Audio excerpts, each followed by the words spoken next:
Abra su Biblia, por favor, exactamente donde nos quedamos la semana pasada. Tito, la carta de Pablo al pastor Tito, capítulo 2, versos del 9 al 15. Tito 2, del 9 al 15. El tema que vamos a tratar es el mismo de la semana pasada, evidencias neotestamentarias de discipulado. Ya vimos que a lo largo de Tito 2, el apóstol Pablo da una instrucción acerca de lo que es el discipulado. Nos leíamos la semana pasada desde el verso 1 hasta el verso 15, sin embargo abarcamos solamente hasta el verso 8. El día de hoy vamos a ver del versículo 9 hasta el verso 15. Vamos a leerlo. Dice lo siguiente. Tito 2, 9, dice: exhorta a los siervos a que se sujeten a sus amos, que agraden en todo, que no sean respondones, no defraudando, sino mostrándose fieles en todo, para que en todo adornen la doctrina de Dios nuestro Salvador.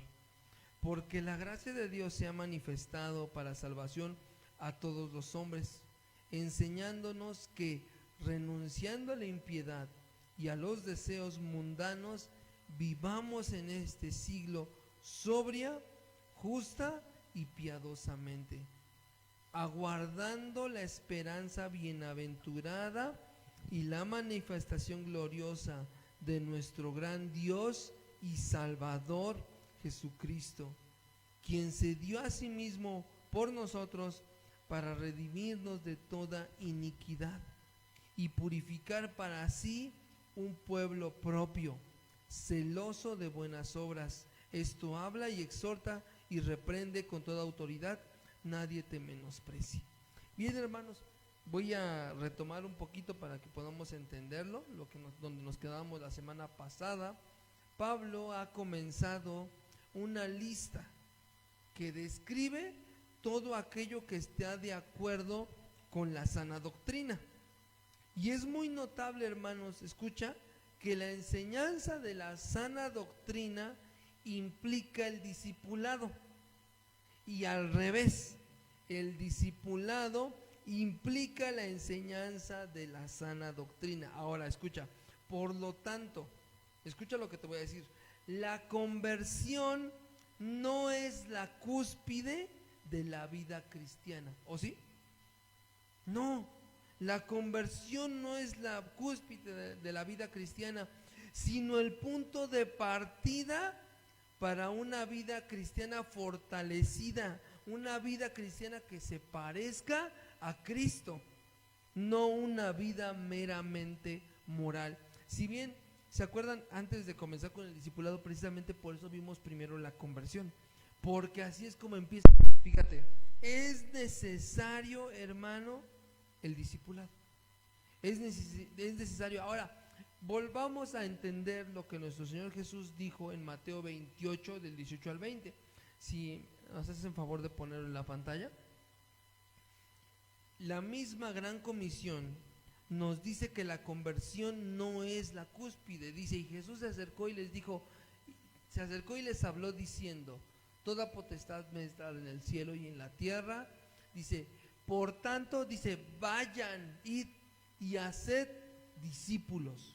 O sea, id y haced discípulos. Dice, a todas las naciones, bautizándolos en el nombre del Padre y del Hijo y del Espíritu Santo. Verso 20, dice, enseñándoles que guarden todas las cosas que os he mandado. Entonces, fíjate, la conversión, el hacerse discípulos era la primera parte. Ellos tenían que aprender todo lo que Jesús había enseñado. Ahora, ¿cómo se le conoce a todo lo que Jesús enseñó? Las palabras de vida eterna, la relación que el ser humano ahora a través de Cristo puede tener con el Padre como Padre, la oración, las instrucciones de la oración. ¿Cómo se puede entender eso? ¿No como doctrina cristiana? Ahora, toda la vida desde que tú creíste hasta el día de hoy, has ido a una iglesia, te has sentado los domingos o tal vez entre semana y has escuchado doctrina, ¿cierto o no? Ahora, de toda esa doctrina, ¿cuánta de esa doctrina se ha aplicado a tu conversión? ¿Cuánta de esa doctrina se ha aplicado a tu conversión? Fíjate, Pablo ya ha dado instrucción a través de Tito a los varones ancianos. ¿Se acuerdan? La semana pasada lo vimos.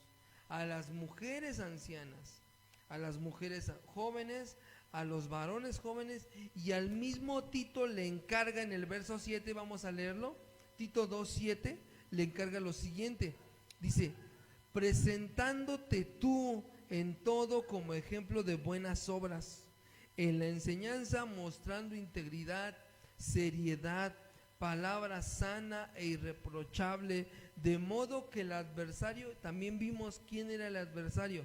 ¿Quién es el adversario? Todo aquel que se oponga en contra de la iglesia. Fíjate, de modo que el adversario se avergüence y no tenga nada malo que decir de vosotros. Fíjate, les decía yo la semana pasada, el fin de que los ancianos atiendan a la exhortación, el fin de que las ancianas atiendan a la exhortación y hagan lo que les toca, que es enseñar a las mujeres más jóvenes, y el fin de que las mujeres jóvenes y los muchachos jóvenes lleven a cabo la ordenanza, es que el adversario o todo aquel que se levante en contra de la iglesia se avergüence y no tenga nada malo que decir de nosotros. Ese es el fin. Ahora fíjate, la instrucción para Tito, la instrucción para Tito, que es el pastor de la iglesia en Creta, debía ser, escucha, exhortar a cada uno de los miembros de la iglesia en particular. Por eso es que se dirige a ancianos, ancianas, mujeres jóvenes, hombres jóvenes, esclavos. Ahora fíjate, pero a su vez Tito debía presentarse él mismo como ejemplo, tanto en las buenas obras como en la enseñanza, con integridad y seriedad, con el fin de que todo aquel que se oponga a la iglesia sea avergonzado, no teniendo nada que decir de la iglesia como cuerpo. Ahora, nota que estos versículos tienen la esencia del discipulado. Enseña, exhorta a los ancianos, exhorta a las ancianas, que las ancianas enseñen a las mujeres más jóvenes, a los jóvenes, a los esclavos, pero sobre todo preséntate tú como ejemplo. O sea, no nada más seas, como dicen, farol de la, ¿cómo dicen? ¿Otra vez cómo?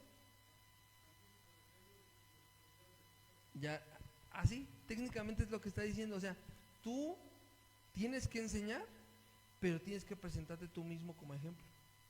¿Lo ves?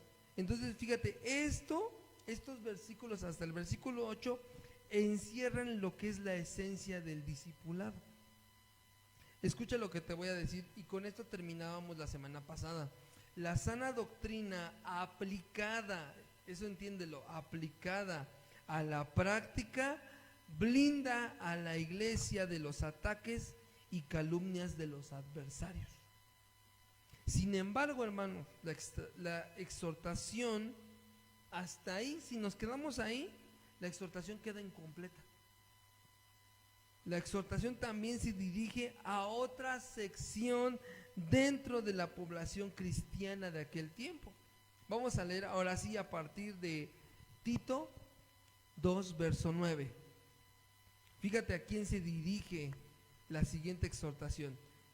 Del 9 al 10, dice así: exhorta a los siervos a que se sujeten a sus amos, que agraden en todo, que no sean respondones, no defraudando, sino mostrándose fieles en todo, para que en todo adornen la doctrina de Dios nuestro Salvador. ¿Para quién es esta siguiente exhortación? ¿No para los esclavos? ¿No para los siervos? Ahora, pudiéramos descalificar de alguna manera esta, entre comillas, podríamos descalificarla, decirles, bueno, en México ya se abolió la esclavitud, ¿no? Ya no hay esclavos, ya no hay siervos. Todo aquel que desempeña un trabajo para alguien se supone que debe de recibir un pago, ¿no? Ok.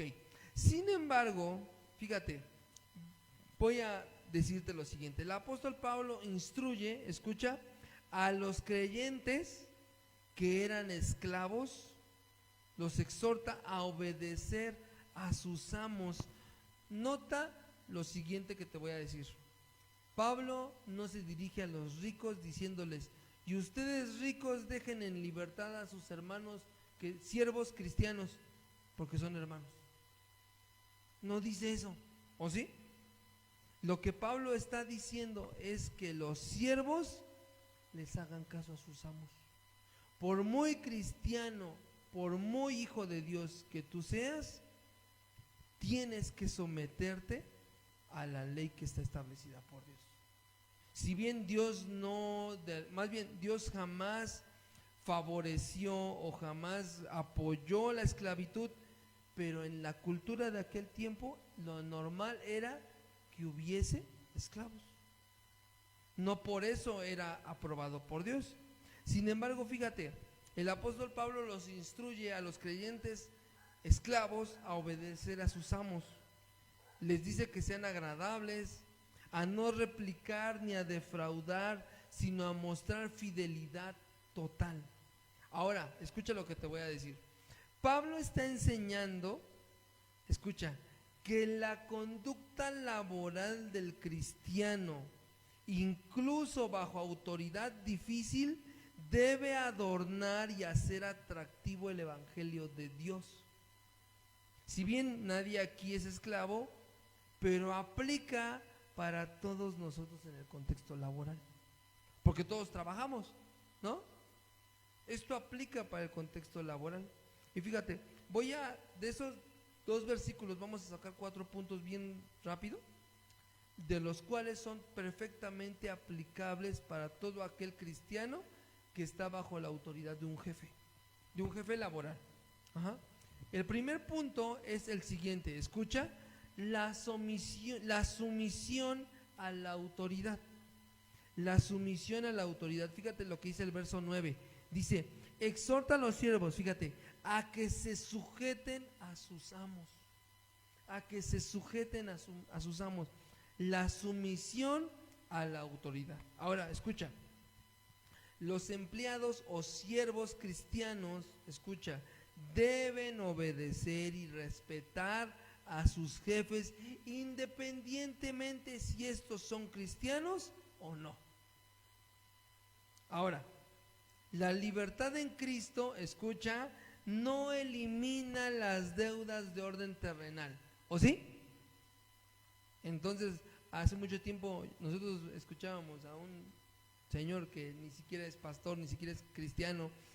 Veo ángeles yendo a pagar tarjetas de crédito. ¿Qué, los ángeles fueron los que pidieron el crédito? ¿O los ángeles fueron y pusieron su cara de palo en Coppel para que les prestaran un crédito? ¿Quién fue? Fuiste tú. Entonces, ¿quién tiene que pagar? Y para pagar, ¿qué tienes que hacer? Trabajar. ¿Lo ves? Fíjate, la libertad en Cristo no elimina las deudas de orden terrenal, ni da permiso para ser rebeldes o desobedientes a los jefes. Muchas veces damos por hecho, pues, yo me acuerdo que una vez que yo trabajaba de noche y pues a mí me gusta mucho dormir, y cuando llegué una muchacha me dice, no hay problema, si tienes sueño te metes al baño hasta media hora y nadie te dice nada. ¿Y qué creen? Me iba y yo me metí al baño a dormir, pero no media hora, hasta 1 o 2 horas. ¿Eso cómo se llama? ¿No se llama robar? Por donde sea que lo lleve. Irresponsabilidad. Eso demuestra la falta de sumisión a la autoridad. Punto número 2, escucha, una actitud complaciente.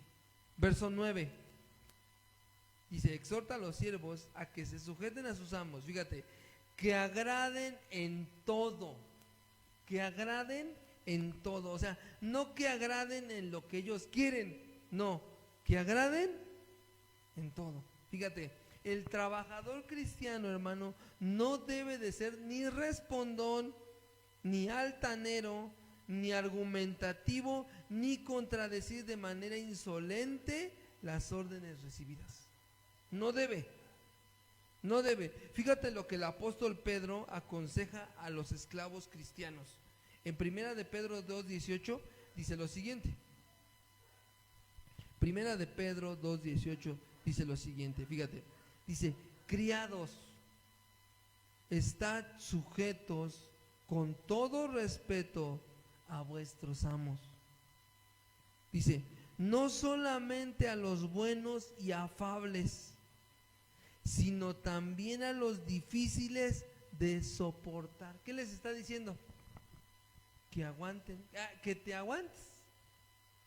O sea, no te está diciendo, hazle caso a tu jefe si es cristiano, hazle caso a tu jefe si tiene una actitud cristiana, hazle caso a tu jefe si piensa como tú. No, dice, estén sujetos con todo respeto a vuestros amos. Dice, no solamente a los buenos y afables, sino también a los que son difíciles de soportar. ¿Lo ves? Entonces fíjate, en estos dos puntos, la sumisión a la autoridad y una actitud complaciente, aplica este versículo. Vamos al punto número 3. Honestidad absoluta. Honestidad absoluta. Vamos a leer el verso 10. Dice, no defraudando, sino mostrándose fieles en todo. Dice, no defraudando, sino mostrándose fieles en todo. Escucha, Pablo prohíbe el robo hormiga o defraudar al patrón, ya sea en tiempo, dinero o bienes. En su lugar, Pablo exige honradez y fidelidad total. Y muchas veces, seamos sinceros, muchas veces trabajamos nada más porque tenemos necesidad, pero realmente no tenemos ni lealtad ni fidelidad para con el trabajo que desempeñamos. ¿Cierto o no? Y lo que está diciendo aquí Pablo en el verso 10 dice, no defraudando, sino mostrándose fieles en todo. Recuerda que está hablando en el contexto de esclavitud o en este caso de trabajo. Ahora, vamos a ver el último punto, el propósito supremo. Hay un propósito por el cual los esclavos cristianos o los trabajadores cristianos deben de someterse a la autoridad. Fíjate, el propósito supremo, escucha, la sumisión a la autoridad, una actitud complaciente y la honestidad absoluta tienen un propósito, el cual es, verso 10 al final, dice, para que en todo adornen la doctrina de Dios nuestro Salvador. Fíjate, para que en todo adornen la doctrina de Dios nuestro Salvador. Escucha, el objetivo final del trabajo excelente y honrado no es solo ganar más y tener más, tampoco agradar al jefe humano, sino reflejar de forma hermosa el carácter de Dios para que el mundo no tenga de qué acusar la fe cristiana. Pero quiero que comprendamos esta palabra que usa el apóstol Pablo. Dice, para que en todo adornen. Te lo voy a explicar bien fácil. ¿Un adorno para qué sirve? Eso, para que se vea mejor. No para realmente tapar algún detalle feo, sino es para que la vista buena sea mejor. Con esto el apóstol Pablo no está diciendo que la doctrina necesite de parches o necesite de adornos para que luzca mejor. No, pero lo que está diciendo es que si ya de por sí la doctrina de Dios es hermosa, que tu forma de vivir, que tu forma de actuar y de trabajar adorne, haga que luzca mejor la doctrina que dices que predicas. ¿Lo ves? Entonces fíjate, ¿a qué me refiero con que luzca mejor? A que se vea creíble, a que se vea eficaz, a que se vea efectiva, a que se vea real. Por ejemplo, aquí te voy a poner un ejemplo básico. Tú has visto a esos policías que son policías, se supone que son policías, traen armas, hasta patrulla traen, pero todos desaliñados, hasta sudados y sucios, y luego hablan vulgares. ¿Sí los han visto?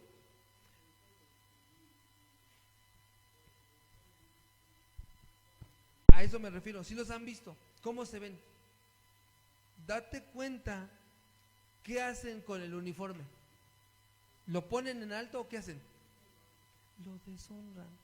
Ahora, ¿cómo se ve un cristiano que dice que tiene buena doctrina, sana doctrina, no yo, sana doctrina, pero con sus hechos la agarra a patadas? ¿Cómo se ve? No está adornando. Lo único que está haciendo es agarrar el piso y limpiar el piso con la doctrina que dice que tiene. ¿Lo ves? Entonces fíjate, el fin de que tú trabajes limpia y honradamente es que adornes, que le pongas a esa doctrina tan hermosa, que de por sí es hermosa, que le pongas un puntito más de brillo. Dice, para que en todo adornen la doctrina de Dios, nuestro Salvador. Vamos a enfocarnos a este punto. ¿De quién es la doctrina? ¿Tuya? Entonces debemos de tratar la doctrina como de quien es, de Dios, nuestro Salvador. ¿Lo ves?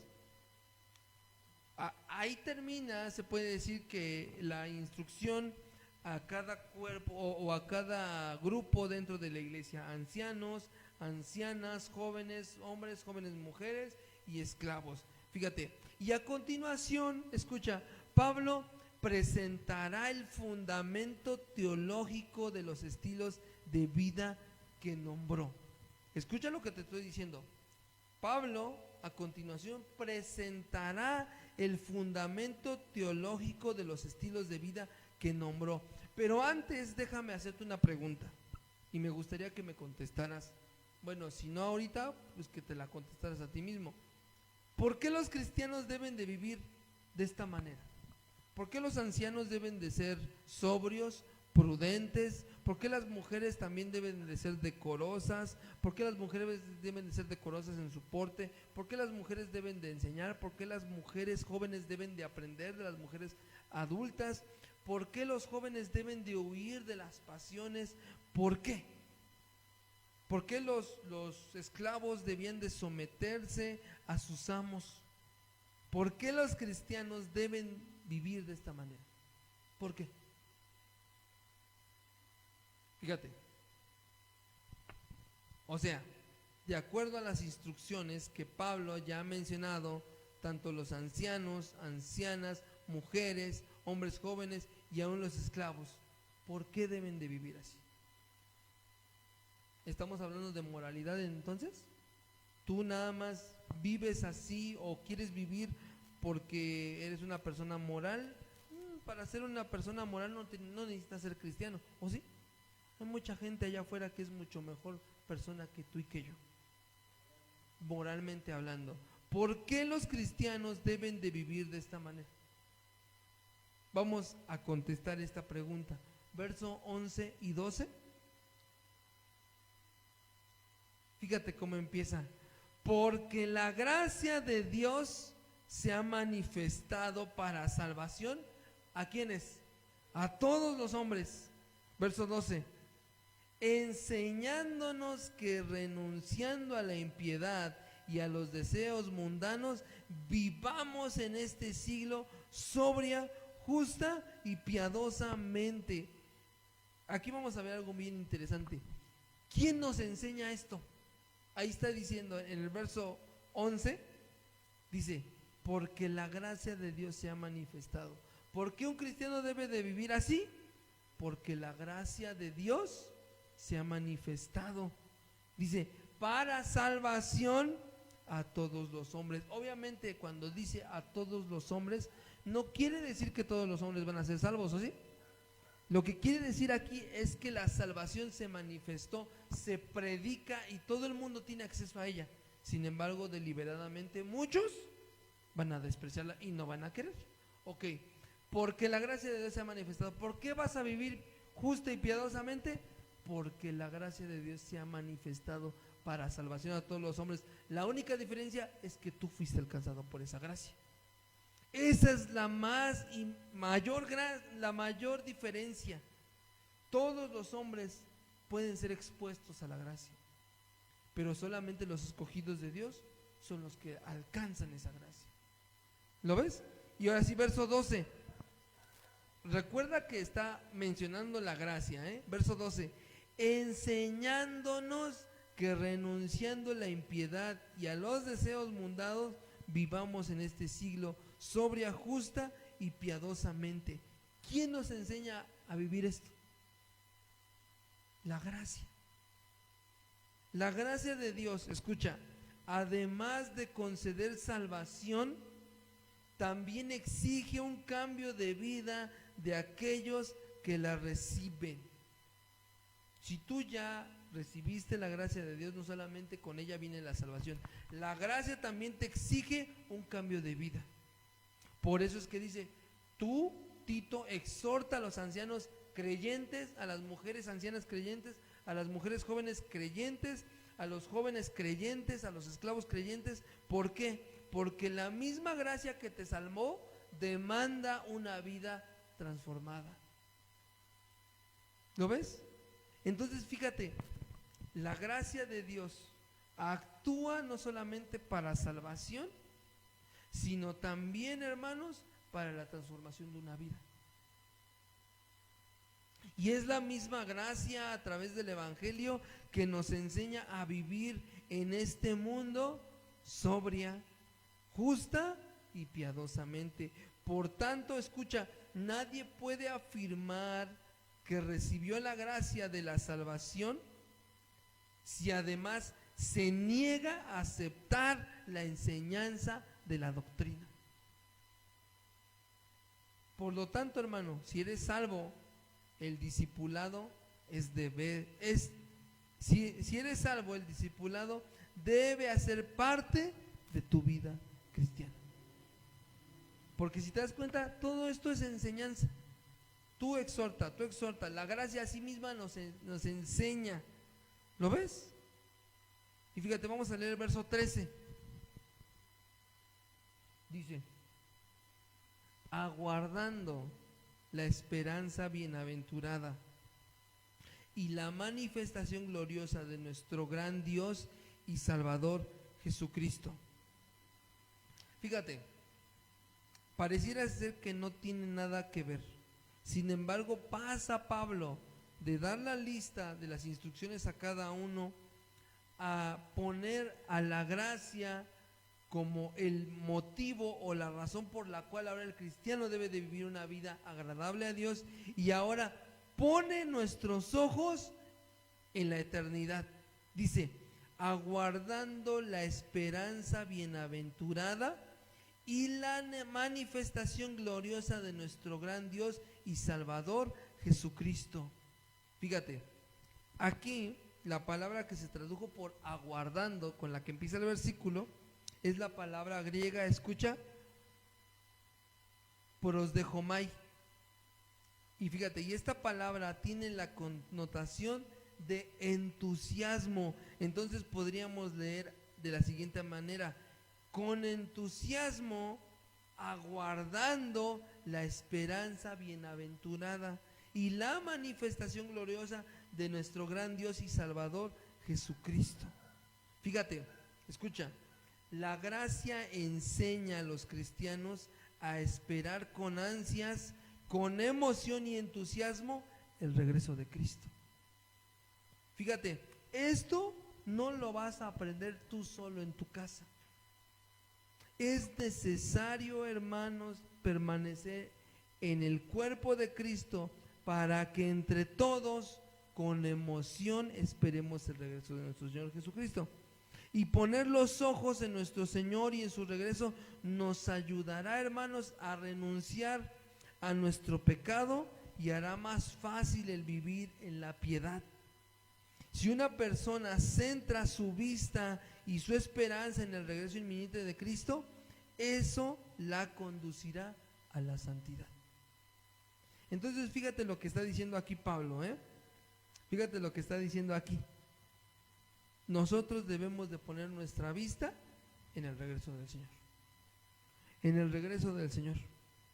Y fíjate, en el verso 14, por si Pablo no había predicado el evangelio en esta sección, fíjate lo que dice el verso 14: quien se dio a sí mismo por nosotros para redimirnos de toda iniquidad y purificar para sí un pueblo propio, celoso de buenas obras. Fíjate, Pablo, después de haber dado la instrucción a cada grupo perteneciente de la iglesia, después también para decirnos que la gracia es el motivo por el cual la iglesia debe de vivir como vive y de poner nuestros ojos en la venida del Señor, predica el evangelio de manera clara en el verso 14. Cristo es quien se dio a sí mismo por nosotros para redimirnos de toda iniquidad. Dice, y para purificar para sí mismo un pueblo propio. ¿Pero para qué? Termina diciendo el verso 14, celoso de buenas obras. Entonces, ¿qué espera Cristo de su pueblo? Buenas obras. ¿Qué dice Efesios 2? Porque somos hechura suya, creados en Cristo para buenas obras creados en Cristo para buenas obras, para que anduviésemos en ellas. Fíjate, aquí el Señor también espera de su pueblo buenas obras. Y ahora yo te pregunto, si tú estás escuchando esta instrucción, ¿qué se espera de un discípulo? No solamente que acate la orden, sino que a su vez la enseñe. Y fíjate cómo termina el verso 15. Más bien fíjate cómo sigue el verso 15. Dice, esto habla y exhorta y reprende con toda autoridad. Nadie te menosprecie. Nota el parecido el del verso 15 con el verso 1 de Tito 2. Dice, pero tú habla lo que está de acuerdo con la sana doctrina. Y verso 15, esto habla y exhorta y reprende con toda autoridad. Nadie te menosprecia.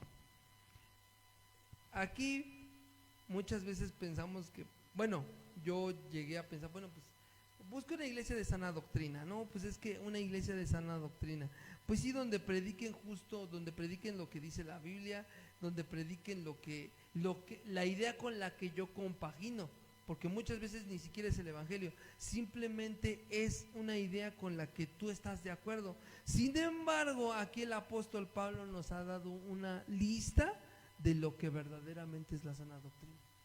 ¿Y qué es la verdadera sana doctrina? Que los ancianos sean sabios, que las ancianas sean prudentes, sean decorosas, pero que a su vez enseñen, que las mujeres jóvenes aprendan de las mujeres ancianas, que los jóvenes huyan de su pecado y que los cristianos trabajadores se sometan. Todo esto debe de ser así porque la gracia de Dios ya se ha manifestado sobre nosotros. Y la misma gracia se encarga de poner nuestros ojos en la vista, poner nuestros ojos en Cristo. ¿Lo ves? Y por si fuera poco, Pablo nos vuelve a predicar el evangelio antes de terminar. Fíjate, esto sin duda alguna es un discipulado. Te dio instrucción, te dio la razón, te dio la esperanza y por si fuera el último, te recordó el mensaje. Eso es un discipulado. Pero sobre todo, Pablo no solamente hacía eso, Pablo ponía el ejemplo. Nuevamente, él siempre decía, sean imitadores de mí como yo de Cristo. ¿Lo ves? Entonces fíjate, primero Pablo nos instruye, nos da el motivo, nos pone el ejemplo y de la misma manera nos predica el Evangelio. ¿Lo ves? Entonces fíjate, muchas veces, por eso es que el tema se llama así, evidencias neotestamentarias. Muchas veces pensamos que solamente el discipulado pues son clases cristianas y hasta ahí. No, esto es total y enteramente práctico, para que podamos llevar una vida no moral, sino una vida agradable al Señor. Y recuerda, nosotros como cristianos, como discípulos, debemos aguardar con gozo, con emoción, la esperanza bienaventurada y la manifestación gloriosa de nuestro gran Dios y Salvador, Jesucristo. Amén. El día de hoy esta enseñanza fue relativamente muy corta, porque lo que yo quería era terminar este tema. Después de la semana de la comunión vamos a ver el último tema del discipulado, el cual lleva por título Crisis en el discipulado. Pero yo quería cerrar ya esta parte. Fíjense, yo te voy a pedir que antes de que oremos, consideres lo que el Señor nos dijo por boca del apóstol Pablo en esta sección. Desde el versículo 1 hasta ahorita hasta el versículo 15. Y notemos en cuántas de estas cosas cada uno en lo particular hemos fallado. Porque ni hemos enseñado ni hemos tenido el corazón de aprender. Muchas veces nosotros necesitamos encontrarnos con la palabra para darnos cuenta en lo que estamos mal. Considera si es sabio seguir viviendo una vida cristiana solamente con tus versículos básicos, sin llegar a un verdadero compromiso con el Señor. Y que a su vez ese compromiso te lleve a enseñarle a otros. Vamos a orar. Señor, en esta mañana nos acercamos a ti. Muchas veces creemos, Señor, que solamente con venir y escuchar un día a la semana es suficiente. Sin embargo, no es así. Nuestra profesión de fe no solamente es los domingos. Nuestra profesión de fe debe de ser todos los días de nuestra vida cristiana, Señor. No quiero más hablar cosas que no vengan de acuerdo con tu palabra, Señor. Dice tu palabra que a cada uno en particular, Señor, nos has dado instrucciones, nos has dado, Señor, mandamientos, nos has dicho cómo conducirnos. Esa es la evidencia neotestamentaria del discipulado en la iglesia, Señor. Ayúdanos, Padre, a discipularnos a nosotros mismos y unos a otros, Señor. Ayúdanos a buscarte, Señor, en tu palabra. Ayúdanos a honrarte y a bendecirte con todo lo que somos, con todo lo que tenemos y con toda nuestra vida, Señor. A hablar, como le dijo Pablo a Timoteo, pero tú habla lo que está conforme a la sana doctrina. Que llevemos una vida verdaderamente centrada en el Evangelio. No una vida moral, sino una vida transformada, Señor. Te doy gracias por la vida de mis hermanos. Y aunque esta enseñanza fue muy corta, Señor, pero podemos entender lo que tu palabra tiene para nosotros, Señor. Instrucción, tu palabra tiene instrucción, nos dice qué es lo que tenemos que hacer. De la misma manera, este discipulado nos dice cuál es el motivo, el cual es tu gracia, Señor. Y nos pone la vista en nuestra esperanza venidera, la cual es tu regreso, y nos vuelves a predicar el Evangelio, Señor. Hoy queremos honrarte y bendecirte con lo que somos y con toda nuestra vida. En el nombre de Jesús de Nazaret, te damos gracias, Señor. Amén. Amén, hermano.